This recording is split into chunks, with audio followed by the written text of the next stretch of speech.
BNP নেতা দেলোয়ার হোসেন উপস্থিত আছেন আজকের এই অনুষ্ঠানের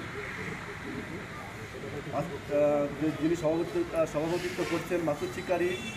উপস্থিত আছেন স্বেচ্ছাসেবক দলের সাধারণ সম্পাদক নাইম ইসলাম সহ বিএনপি, যুবদল, ছাত্রদল, স্বেচ্ছাসেবক দল সহ অঙ্গ সংগঠনের নেতৃবৃন্দ সবাইকে জানাই আন্তরিক মোবারকবাদ।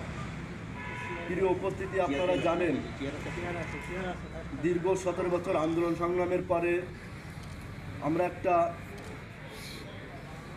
স্বৈরাচার পতনের মাধ্যমে সুন্দর একটা দেশ উপহার পেয়েছি।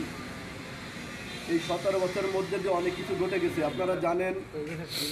বেগম খালেদা জিয়াকে দীর্ঘ মানসিক টেনশন এবং বিভিন্ন হামলা মামলার মধ্যে তার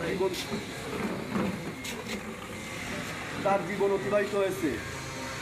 আর আপনারা জানেন ওনার বয়স প্রায় 80-এর উপরে অতিবাহিত হয়েছে।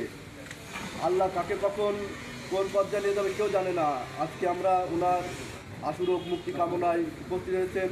আমরা আল্লাহর দরবারে শুকরিয়া জানাই। আল্লাহ যেন ওনাকে আবার সেই সুস্থ করে আমাদের মাঝে ফিরে আনুক, এই কামনায় সবাইকে ওনার আশুরোগ মুক্তি করবেন এবং ওনার জন্য দোয়া করবেন। এই বলে আমি আমার সংক্ষিপ্ত বক্তব্য শেষ করছি। আল্লাহ হাফেজ।